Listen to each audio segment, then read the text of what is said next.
आज फिर नई परख के दर्शकों को मैं अभय कुमार दुबे सीधा संबोधित करने वाला हूं। मेरी बात एक बार फिर सीधी होगी, सटीक होगी और बिना किसी हेर-फेर को होगी। दोस्तों, इस समय देश के राजनीतिक नैरेटिव पर जिस एक व्यक्ति की पकड़ सबसे ज्यादा मजबूत है, वो व्यक्ति हैं राहुल गांधी। चुनाव आयोग और सरकार की जान सांसत में फंसी हुई है। सुप्रीम कोर्ट भी इस चक्कर में है कि क्या फैसला दे, क्या न दे। आयोग उसकी बात मानने के लिए तैयार नहीं है। कोर्ट की समझ में नहीं आ रहा है कि बिहार में एसआईआर को पूरी तरह से खारिज किए बिना बीच का रास्ता कैसे निकाला जा सकता है।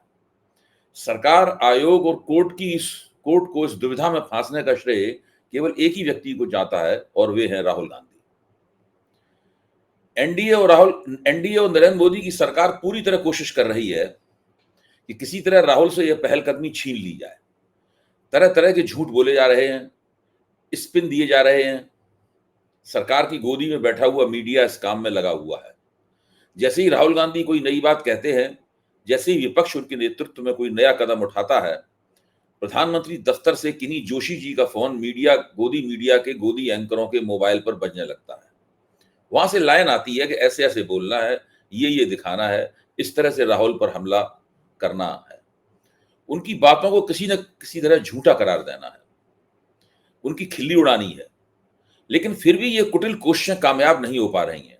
राष्ट्रीय मंच पर एक नेता उभर चुका है। लोग केवल उसकी और केवल उसी की बात सुन रहे हैं। 7 सितंबर 2022 को इस नेता का उभार शुरू हुआ था और मुझे पक्का यकीन है कि 7 अगस्त 2025 को इंदिरा भवन में हुई ऐतिहासिक प्रेस कॉन्फ्रेंस में इस नेता ने अभी तक का अपना शिखर प्राप्त कर लिया है। आपको याद होगा 7 सितंबर 2022 जब राहुल गांधी ने भारत जोड़ो यात्रा शुरू की थी।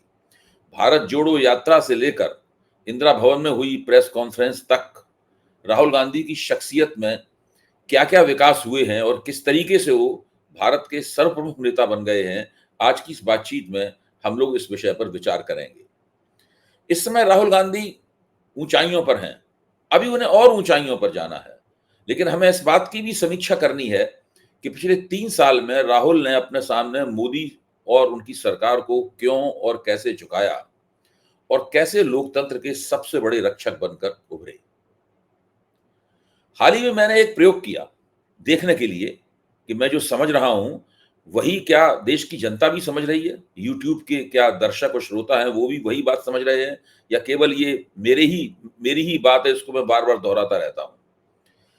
प्रयोग के तौर पर मैंने मोदी जी की आलोचना में एक वीडियो बनाया, उसे अपलोड किया ताकि अंदाजा लग सके कि लोगों को मोदी में कितनी दिलचस्पी है, आज भी कितनी दिलचस्पी है। मैंने पाया कि लोग वीडियो देख रहे हैं, लेकिन उनकी रफ्तार 4-5 हजार प्रति घंटा से ज्यादा नहीं है।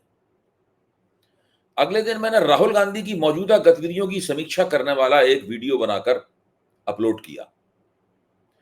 यह देखकर मैं हैरत में रह गया कि मोदी और राहुल के वीडियो को देखने वालों की रफ्तार में जमीन आसमान का अंतर था। राहुल का वीडियो 23,000 प्रति घंटे की रफ्तार से चला। देखते देखते उसने आसमान छू लिया। इसका क्या मतलब है? इसका मतलब यह हुआ कि लोग मोदी को समझ गए हैं और कि उनका और उनकी राजनीति का मर्म क्या है। वे समझ गए हैं कि ये बंदा किस किस्म का है। अब वे इस बंदे के ऊपर और ज्यादा अपना समय खराब नहीं करना चाहते। मोदी की आलोचना भी अब उनके अंदर वीडियो देखने में दिलचस्पी पैदा नहीं करती। दरअसल उनकी दिलचस्पी अब मोदी से हटकर राहुल की तरफ आ गई है। लोग उस हस्ती को देखना सुनना चाहते हैं जिसके हाथ में उन्हें निकट भविष्य में देश की बागडोर सौंपनी है। गजब का परिवर्तन हुआ है राहुल गांधी की शख्सियत और राजनीति में। दोस्तों, इस तब्दीली की शुरुआत हुई थी, जैसा कि मैंने पहले बताया, तकरीबन 3 साल पहले 7 सितंबर 2022 से, जब उन्होंने भारत जोड़ो यात्रा की शुरुआत की थी। आपको याद होगा, लेकिन 3 साल गुजर चुके हैं, इसलिए याददाश्त को फिर से ताजा करना जरूरी है। यह यात्रा 4081 किलोमीटर तक चली, 150 दिन तक लगातार जारी रही। यह देश के 12 राज्यों और 2 केंद्र शासित राज्यों से गुजरी। इस अभूतपूर्व यात्रा में राहुल ने जबरदस्त जनसंपर्क किया। उन्होंने 12 जनसभाएं संबोधित की, 100 से ज्यादा नुक्कड़ सभाओं में भाषण दिए, 13 बार प्रेस कॉन्फ्रेंसें की, 275 बार उन्होंने चलते हुए और 100 बार बैठकर आम लोगों के साथ बातचीत की। चाहे धूप हो, बारिश हो, कड़कड़ाती ठंड हो, राहुल गांधी लगातार चलते रहे। उनके साथ पूरे देश का मानस भी चलने लगा। उनकी बेतरतीब बढ़ी हुई दाढ़ी और शांत मुस्कुराते चेहरे में लोग एक तपस्वी को देखने लगे, जो उनके ख्याल से देश की समस्याएं सुलझाने निकला था। भारत जोड़ो यात्रा ही एक ऐसा क्षण था जिसने राहुल गांधी को कांग्रेस के सर्वोच्च नेता से आगे बढ़ाकर राष्ट्रीय नेता की हैसियत पर बैठा दिया। वे एक मंच से पूरे राष्ट्र को संबोधित करने लगे। दोस्तों, मुझे याद आता है कि भारत जोड़ो यात्रा के दौरान शुरू में तो भाजपा ने उनकी खिल्ली उड़ाई, लेकिन फिर भाजपा के प्रवक्ता भी राहुल गांधी के बारे में बोलते हुए और भारत जोड़ो यात्रा पर टिप्पणी करने के लिए सावधानी बरतने लगे। यहाँ तक राष्ट्रीय स्वयंसेवक संघ की तरफ से भी ये कहा जाने लगा कि भाई, हम तो राहुल गांधी से संपर्क करना चाहते हैं, उनके साथ संवाद करना चाहते हैं, लेकिन वो ही हमारी उपेक्षा करते हैं। इससे पहले कभी इस तरह की बात नहीं कही गई थी। भारत जोड़ो यात्रा के बाद राहुल गांधी ने फिर पीछे मुड़कर नहीं देखा। इस यात्रा ने दो काम किए। पहला, कांग्रेस पार्टी को एक बार फिर लोगों की जो राजनीतिक कल्पनाशीलता है उसमें जीवित कर दिया।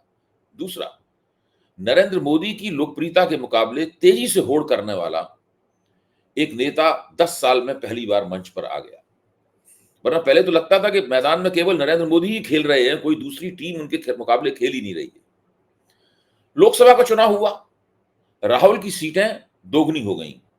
उनके नेतृत्व में गैर भाजपा विपक्ष ने भी अच्छा प्रदर्शन किया। मोदी की सीटें घट गईं। मोदी 240 पर आ गए। एक सर्वे के मुताबिक राहुल ने उत्तर प्रदेश में मोदी की लोकप्रियता की रेटिंग को भी पीछे छोड़ दिया। लेकिन इस चुनावी लाभ से भी आगे बढ़कर राहुल ने इस दौरान एक नया नैतिक तेज प्राप्त कर लिया। उनकी बात सच और साहस का प्रतीक बन गई। उनके मुकाबले नरेंद्र मोदी की शख्सियत तिकड़म, झूठ और सत्ता को किसी न किसी प्रकार बनाए रखने के साथ जुड़ती चली गई। मोदी का सितारा बुझता हुआ लगने लगा और राहुल का सितारा स्पष्ट रूप से उभरने लगा।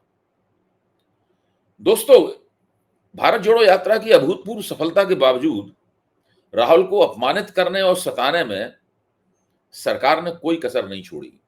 उनकी संसद सदस्यता छीन ली गई, उनका घर उनसे छीन लिया गया, उनके ऊपर तरह तरह के मुकदमे लगा दिए गए, लेकिन राहुल की उंगलियां देश की नब्ज से कभी नहीं हटी। उन्होंने जितने प्रश्न उठाए उन सभी के सामने मोदी सरकार को झुकना पड़ा। इसका सबसे बड़ा उदाहरण तो तब सामने आया जबकि राहुल ने जातिगत जनगणना की मांग की। इसके जवाब में भाजपा ने उन्हें देश तोड़ने वाला करार दिया, लेकिन अंततः उसे जातिगत जनगणना की मांग माननी पड़ी। देखने की बात है कि राहुल की मांग पर देश में 30 के दशक के बाद पहली बार जातिगत जनगणना होगी। लेकिन राहुल की दलील बहुत बुनियादी किस्म की थी। उन्होंने कहा कि जातिगत जनगणना केवल आरक्षण के लिए ही जरूरी नहीं है। मेरा मकसद केवल जातिगत जनगणना से जो आंकड़े आएंगे उनके आधार पर आरक्षण का प्रतिशत बढ़ाने के लिए जद्दोजहद करना ही नहीं है, बल्कि मैं चाहता हूं कि निर्णय प्रक्रिया में कमजोर तबकों की भागीदारी सुनिश्चित की जाए। हर जगह जहां पर राष्ट्र निर्माण के फैसले होते हैं वहां पर कमजोर जातियों के नुमाइंदे हों, उनकी राय हो और उस राय के आधार पर फैसले हों। मेरे ख्याल से ये बात पहले कभी किसी नेता ने नहीं कही थी। अभी तक आरक्षण, नौकरियां या स्कूलों कॉलेजों में दाखिले का प्रतिशत होता था और उस प्रतिशत को भरने की कवायद चलती रहती थी, लेकिन निर्णय प्रक्रिया में, डिसीजन मेकिंग में इन जातियों की, इन बिरादरियों की, भारत के कमजोर और बहुसंख्यक लोगों की कोई भी आवाज कभी भी शामिल नहीं की गई। राहुल ने कहा कि संसद में चीन और पाकिस्तान मिलकर भारत के खिलाफ मोर्चाबंदी कर रहे हैं। यहां भी भाजपा ने उनका मजाक उड़ाने की कोशिश की, लेकिन देखिए हुआ क्या। ऑपरेशन सिंदूर के दौरान पाकिस्तान और चीन साथ साथ भारत से लड़ते नजर आए। राहुल की एक एक बात सच साबित हुई। इसके बाद उन्होंने ऑपरेशन सिंदूर पर संसद में मोदी के बकिए उधेड़ दिए। उनका फोकस इस बात पर रहा कि मोदी ने अपनी राजनीतिक छवि चमकाने के लिए सशस्त्र सेनाओं का बेजा इस्तेमाल किया है। राहुल के आधे घंटे के सटीक भाषण का नतीजा यह हुआ कि राष्ट्रीय मंच पर दो समानांतर नैरेटिव उभर आए, एक राहुल का नैरेटिव और दूसरा मोदी का नैरेटिव। मोदी ने कहा कि संसद का मानसून सत्र दरअसल विजयोत्सव की तरह देखा जाना चाहिए। राहुल के नैरेटिव ने कहा कि ऑपरेशन सिंदूर बैसरण घाटी में पाकिस्तान के जनरल मुनीर द्वारा भेजे गए आतंकवादियों द्वारा किए गए रक्तपात का बदला लेने के लिए नहीं किया गया था, वह तो मोदी जी की व्यक्तिगत छवि बनाए रखने के लिए रचा गया एक प्रपंच था। हिम्मत देखिए, आज तक किसी ने इस तरह की बात नहीं कही थी। जरा सोचिए, क्या पिछले 11 साल में मोदी जी की कभी इस तरह की आलोचना हुई है? एक साथ उन्होंने प्रधानमंत्री, रक्षा मंत्री और गृह मंत्री को छील कर रख दिया। अब सारा देश इस बात पर सोच रहा है कि मोदी का नैरेटिव स्वीकार करे या राहुल का। जब उड़ी स्ट्राइक हुई थी या जब बालाकोट स्ट्राइक हुई तो विपक्ष डर गया था। वह मोदी के नैरेटिव के मुकाबले एक समांतर नैरेटिव बनाने में नाकाम रहा। एक तरह से मोदी की बात देश ने मान ली थी कि उन्होंने घुसकर मारा, पर इस बार बाजी पलट गई। लोग उल्टा पूछने लगे हैं कि जब भारत जीत रहा था तो पीछे क्यों हटा? डोनाल्ड ट्रंप ने पहली बार संघर्ष विराम की घोषणा क्यों की? मोदी जी डोनाल्ड ट्रंप झूठा है, ये बात संसद में क्यों नहीं कह रहे? राहुल ने आंकड़े देकर पूछा। 1 बजकर 5 मिनट पर ऑपरेशन शुरू हुआ, 22 मिनट चला और फिर उसे रोककर भारत ने पाकिस्तान को फोन कर दिया। यह बात रक्षा मंत्री ने अपने भाषण में कही थी। पूरे सदन में केवल राहुल गांधी थे जिन्होंने इस बात को पकड़ा। उस दिन सरकार राहुल के धोबी पाठ से संसद में चारों खाने चित नजर आई। इसके बाद राहुल ने सरकार पर वो प्रहार किया जिसकी गूंज 2029 के लोकसभा चुनाव तक चलने वाली है, और वह है आसमान में गूंज रहा नारा, वोट चोर गद्दी छोड़। उन्होंने नरेंद्र मोदी के प्रधानमंत्रित्व की वैधता पर ही सवालिया निशान लगा दिया है। इसमें सारे भारत के लोग सोच रहे हैं कि क्या वास्तव में नरेंद्र मोदी वोट चुराकर, सीटें चुराकर प्रधानमंत्री बने बैठे हैं?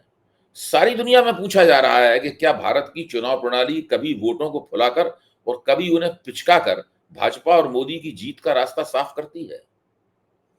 क्या भारत का चुनाव आयोग सत्ताधारी पार्टी का प्यादा है? क्या ऊपर से साफ सुथरे दिखने वाले चुनाव बेईमानी से लड़े और जीते जाते हैं? क्या वास्तव में भारतीय लोकतंत्र की स्थिति भी बांग्लादेश जैसी बन चुकी है? क्या यहां का लोकतंत्र पूरी तरीके से संदिग्ध हो गया है? दोस्तों, इस समय राहुल गांधी एक राष्ट्रव्यापी आंदोलन का नेतृत्व कर रहे हैं। आज आंदोलन का तीसरा दिन था। संसद से सड़क तक संघर्ष जारी है। विपक्ष आपसी मतभेद बुलाकर पूरी तरह से एकजुट हो चुका है। खुद सुप्रीम कोर्ट कह रहा है कि अगर कोई गैर कानूनी बात सामने आई तो सितंबर में बिहार की एसआईआर रद्द कर देगा। सरकार और चुनाव आयोग बुरी तरह से फंसे हुए हैं। राहुल ने कह दिया है कि पिक्चर अभी बाकी है दोस्त। मुझे इसमें कोई शक नहीं कि वह दिन दूर नहीं जब लोग नारा लगाएंगे, अब आई राहुल की बारी। दोस्तों, आज बस यहीं तक, कल फिर मुलाकात होगी। बहुत बहुत धन्यवाद कि आपने मेरी बातें सुनी। जाने से पहले मेरी आपसे अपील है कि आपको अगर मेरा वीडियो पसंद आया हो और अगर नई परख पर आने वाले दूसरी चर्चाएं आपको पसंद आती हों तो आप इसे जरूर सब्सक्राइब करें और अपने दोस्तों, अपने रिश्तेदारों, अपने परिजनों और खास तौर से अपने घर के युवा हैं जो राजनीति को देखना समझना चाहते हैं, उनसे भी इस वीडियो को सब्सक्राइब करने के लिए कहें। बहुत बहुत धन्यवाद।